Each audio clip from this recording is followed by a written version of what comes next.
Hi everybody, this is Craig Tanner for The Mindful Eye and The Daily Critique. We're going to be looking at two images today that were both submitted by Louise, who's a beginning photographer from Ireland, and they're both portraits of horses. We'll look at the second image in just a few minutes.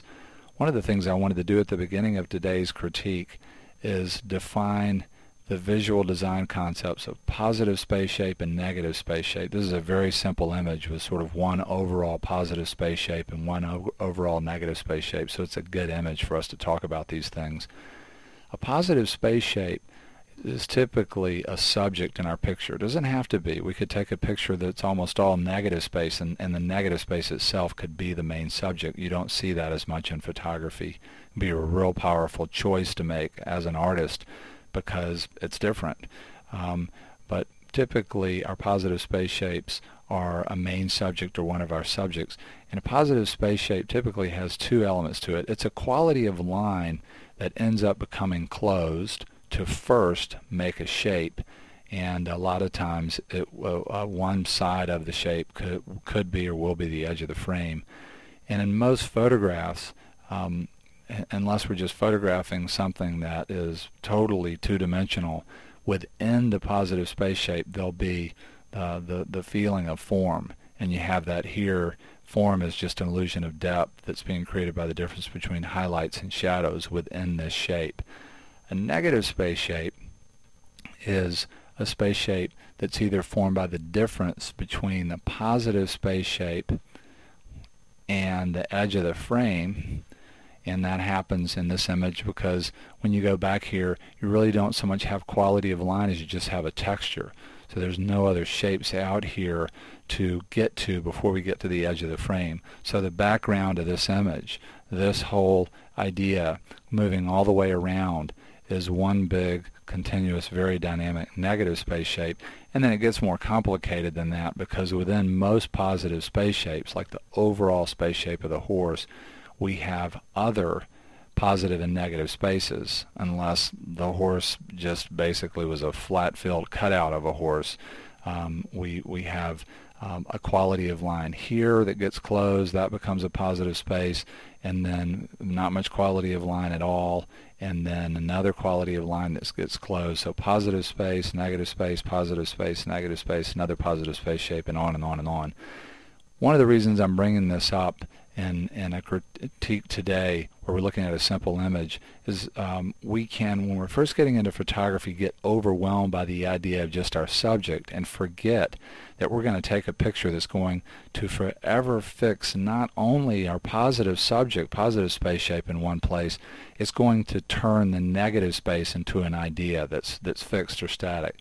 And so it's great to not just look at the subject, but look at the space in between subjects and the space between your main subject and the edge of the frame, and look and see if these negative space shapes are dynamic or are they boring. How is the color in those areas, either harmonizing or not with everything else in the image? You know, we can have a space shape that's pretty flat. We could have a space shape that's dynamic. We could have a negative space shape like the one over here that does a really beautiful, pretty good job, beautiful job of rhyming this space shape of the marking on the horse. So just some thoughts about positive and negative space. When I look at this image, I do like the simple separation. I also like the broad light. I think broad soft light can work really well for portraits. And I like the way that Louise is framing this and working with a very simple but powerful design element, which is working off of the major diagonals. Get a real strong sense of it on this diagonal because of the end of the face of the horse, the nostril and the eye, and a pretty strong sense of it in this direction too, with the neck and the eye and the ear. When I start to think about perfect world improvement for this image, as much as I like the separation on the background, this very bright background where we have a lot of contrast because the horse is pretty dark, so you have this real strong contrast to go to the background, and then very bright.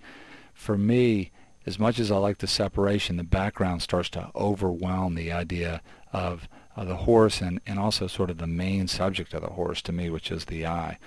One of the things that we could do to mitigate that is we could work in Photoshop and add more of a feeling of form or local contrast on the face of the horse, particularly this part around the eye. So I'm just going to turn on a layer where I did a variety of things. And as I turn that on, you can see the form of that part of the horse coming forward. You get an illusion that it's moving towards you, that there's more depth. And as that moves out, it helps to keep the background from being so overwhelming. And I just did several different things. Did a curves adjustment and applied it locally in here to create more of a feeling of a lighting pattern. I darkened this part of the horse so that you didn't get pulled down here as much. You actually reach sort of a dark visual stop and then go back to the eye. Added some saturation to pop out the color difference between blue and the warm, and that helps to make this more dynamic in here.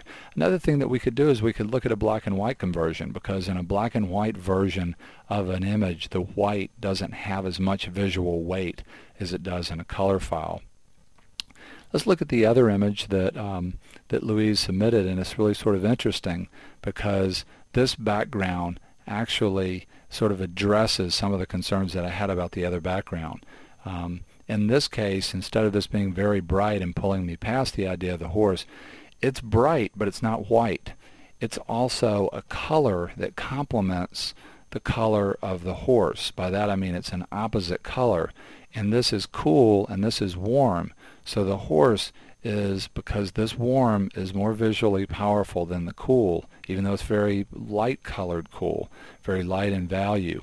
The horse is coming forward a lot more here. You also don't have the texture that you had on the other background that's very visually dynamic and can compete with the texture in the local areas of the horse.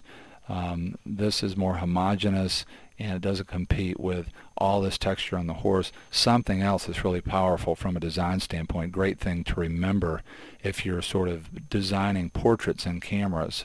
This is a way of working with color that I love to look for, to just sort of find that's existing, say in a street scene or something, or if I'm designing an image. And that's the way colors are actually harmonizing here. You have the complement of color here, but you have a really cool harmony of color where this color on the bridle, this real saturated turquoise, is harmonized by this real sort of understated cyan. And that's a great way to use harmony of color to make it very dynamic, where you have just a splash of a color here and then the whole background is made up of it, or vice versa.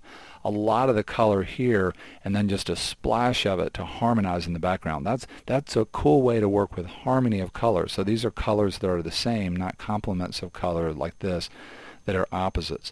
The one thing I'd like to change about this is I do like the dynamic negative space of this background, and because Louise is shooting straight in here, the negative space in this image, even though the background doesn't compete as much with the horse, is very flat.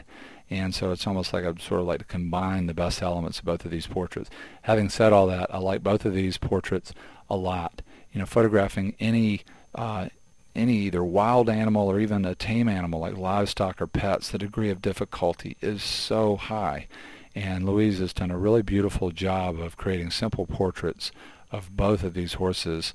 Very beautiful. And we want to thank Louise for sharing these images on the Mindful Eyes Daily Critique.